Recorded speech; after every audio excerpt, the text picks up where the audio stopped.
I should have known the moment I opened Instagram and saw his face, smiling, free, like he hadn't left me crying in a hospital bed just 3 days earlier. He looked alive, vibrant. I looked like a ghost of myself, a body stitched together, with rods and pills, wondering if 4 years of love meant nothing to the man I thought I'd grow old with. But that caption broke me. Finally free from the needy drama queen and her constant demands. And there she was, Katie, his ex, the one he swore he couldn't stand. His arm wrapped around her waist like I never existed. We met in a community garden of all places. I was volunteering with my company, still figuring out who I was, when Richard, Compost King, as he jokingly called himself, handed me a shovel and a crooked smile. He had this whole poetic thing about how rotting things become soil, how decay creates beauty. I should have known right then. Metaphors were his specialty. Action, not so much. But I was 23, looking for something to grow in, and he made me feel like I was blooming. 4 years later, I'm in a hospital room I can barely afford, with a leg full of pins and ribs that stab every time I laugh. And Richard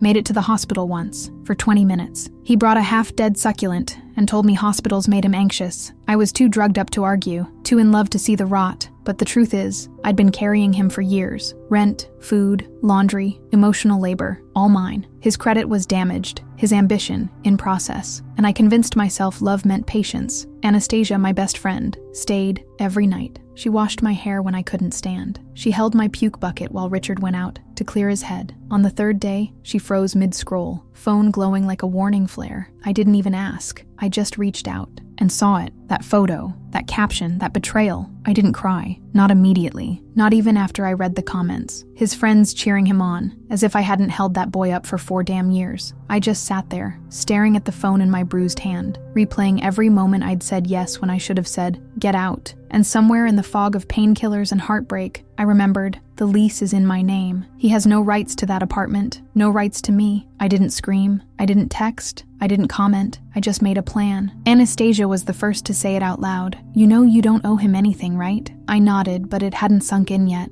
Because for so long, I'd been operating under the belief that I did owe him. My loyalty, my forgiveness, my everything. That's what love was supposed to be, wasn't it? Endless patience for a man who couldn't even bring me a toothbrush in the hospital. But when I saw him smiling with her, calling me dramatic while I had wires in my arm and bruises on my spine, something snapped, and it didn't feel like heartbreak. It felt like clarity. I made the first call to my landlord from my hospital bed, explained the situation, shaky voice and all. I told him I wouldn't be renewing. I wanted the locks changed the moment I was out. He didn't even hesitate. Said he'd seen Richard coming and going, never paying, never helping. Said, honestly, good for you. That was the first time in weeks. I smiled. Then I called my brother. Dylan's always been the quiet one in the family. But when I told him everything, he didn't say a word. Just said, tell me when and I'll be there. I hadn't even cried yet. But hearing that made my chest cave in. Because I realized I wasn't alone. I'd never been alone. Richard just made me feel that way. The next few days were a blur. Anastasia helped me pack the things I'd need from the apartment while I stayed at her place. The few times Richard called, I didn't answer. When he texted asking where I was, I said I needed space. He said, cool, I'll have the place too. Myself then. That was the last message I got before everything changed. Because then, the job offer came in. The one he'd been bragging about. The one I helped him get. My old college roommate's brother was the hiring manager. He didn't know everything yet, but he would. I sent the screenshots, the posts, the captions, the truth. I was still limping when Dylan and his 2 friends showed up to take care of business. I watched from the passenger seat as they hauled out every one of Richard's gaming consoles, every hoodie he left on the floor, every piece of crap he bought while I worked overtime. It wasn't rage, it wasn't revenge, it was removal, extraction. I was digging him out of my life like a root that had rotted years ago. We didn't break anything, didn't destroy, we just relocated to the dumpster, where he left me emotionally long before that crash. The silence afterward was eerie, but peaceful. Then this morning my phone started vibrating, again and again. I didn't even look at the name until the 4th call. Richard, then Richard again, then his mom. That's when I knew the show was just getting started.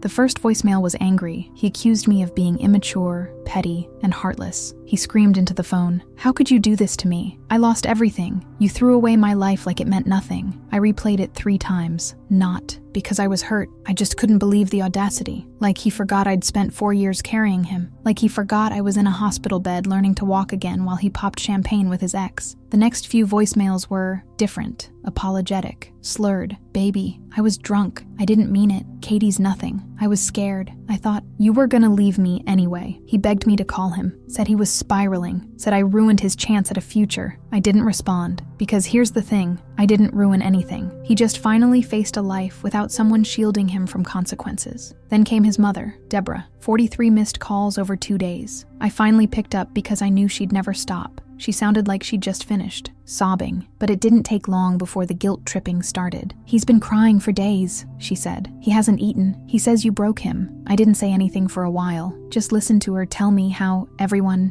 makes mistakes and how he loves you so much. Then I asked her, when was the last time Richard paid rent, Deborah? Silence. Then, he told me you had an agreement. He handled other expenses. What expenses? I asked. His Xbox subscription? The beer he left half drunk in? The fridge? I started listing it all. The months I paid rent alone. The grocery money that went to limited edition hoodies. The car insurance in my name because his license was suspended. She got quiet and stayed quiet. I told her I had records, bank statements, screenshots, proof of everything. She didn't argue, just said she needed to speak with him. That was the last I heard from her. I didn't expect an apology, but I also didn't expect the silence that followed. For a whole day, nothing. No calls, no texts, no drama, until this afternoon. Anastasia answered a knock on her door and came back holding a box. You're not going to believe this, she said. Inside the box, a compost bin. Literal compost. Rotting food, dirt, worms. And on top, a note. Like compost, our love can rebuild. Please let it grow again. We sat on the floor and laughed until I thought my ribs would crack again. Tucked beneath the worms, in the middle of the mushy banana peels and coffee grounds, was a tiny velvet box. And yes, he really went there. I pulled it out with 2 fingers, trying not to gag. Inside was a ring, fake gold, plastic diamond, already tarnished. The kicker? There was a date engraved inside, 04/22/21. That wasn't our anniversary. That was Katie's birthday, his ex, the same ex from the party picture. I didn't scream. I didn't cry. I just stared at it like I was looking at some kind of sad museum artifact. This was his grand gesture. This was supposed to win me back. A recycled ring in a compost bin. You can't make this up. I texted him one sentence.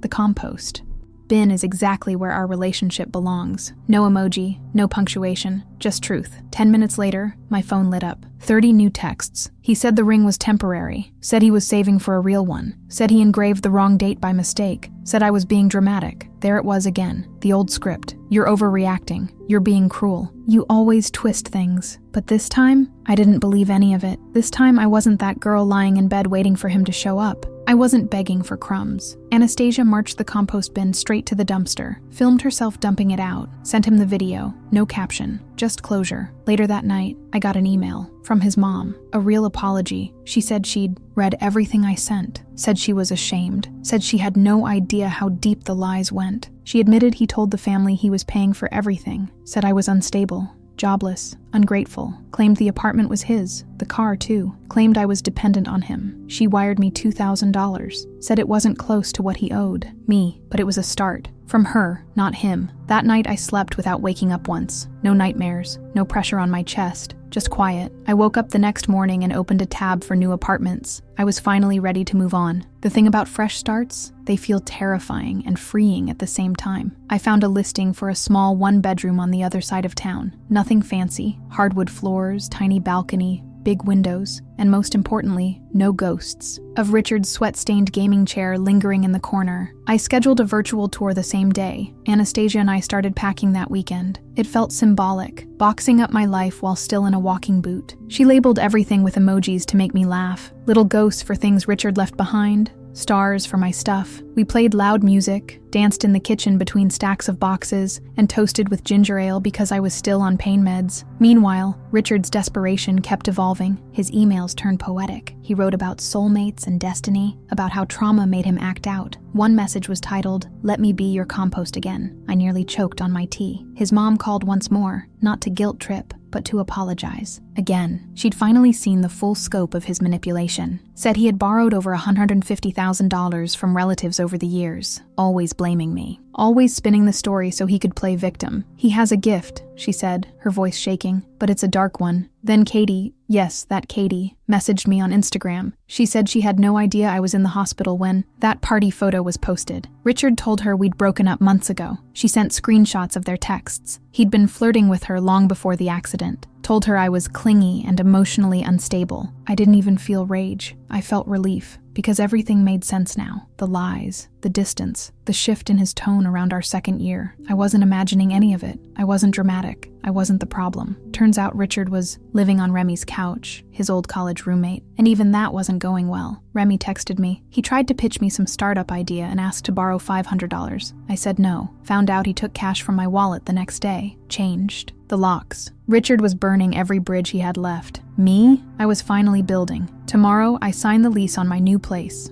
The new apartment smelled like paint and possibility. I signed the lease with my left hand because the right was still healing from the fall after the accident. But even shaky, my signature felt like a declaration. I'm not his doormat anymore. I'm not his backup plan. I'm done. Anastasia and I moved in piece by piece, mostly using her car and the occasional Uber XL. We laughed carrying in lamps and plants and an air fryer we found on Facebook Marketplace. Every new item felt like a tiny reclaiming of my space, my peace, my independence. I bought a secondhand dresser and painted it bright yellow, hung photos of places I want to visit above the couch, planted basil in a pot by the window. Slowly, my life was becoming mine again, not a shared performance, not a compromise where I give and he takes. Mine. Meanwhile, the last flickers of Richard's ego were still fizzling out in dramatic fashion. He created a GoFundMe, titled it, "Homeless After My Girlfriend Destroyed My Life," claimed I threw him out with no warning, that I trashed valuable heirlooms, that I ruined his career. He even uploaded photos of himself looking sad on a couch. That was clearly not his. It lasted 6 hours before it was taken down. Anastasia, my brother Dylan, and about 15 of our mutuals reported it for fraud. Some even dropped links to my Reddit posts in the comments. Truth spreads fast when people are done protecting abusers. After that, Richard showed up at my old apartment, demanding to be let in, telling neighbors he had rights. Police were called. The landlord showed proof he wasn't on the lease. When asked for ID, Richard had nothing with that address. He tried saying I was the unstable one, said I forged his name, stole his stuff. Then the officers ran his ID. He had an outstanding warrant for unpaid traffic tickets, over $200. He was arrested on the spot, 2 nights in jail. Not for me, not for the lies, but still, poetic. His brother bailed him out, not his mom. She'd finally stopped cleaning up after him. Silence. It was the first time since the breakup that Richard had gone completely quiet. No calls, no texts, no fake accounts, no dramatic voicemails at 3 a.m. I kept waiting for the next wave of chaos, but it never came. Turns out, his brother, the one who bailed him out, laid down some serious rules. Richard had to pay rent, had to get a real job, had to stop contacting me or risk being on the street. And for once, someone told him no and made it stick. His brother even reached out to me, said he wanted to check in, make sure I was okay. He apologized for enabling Richard in the past, said he'd believed all the lies too, about how I was unstable, how I lived off Richard, how I wrecked his credit. Said he spun a whole narrative that made him the hero and you the villain. I see it now, and I believed him. Because, for the first time, someone close to Richard wasn't trying to guilt me back into that life. I was moving on. Really moving on. My therapist helped me realize I'd stayed with Richard not just because I loved him, but because fixing him made me feel useful. It gave me purpose. I thought if I just loved him hard enough,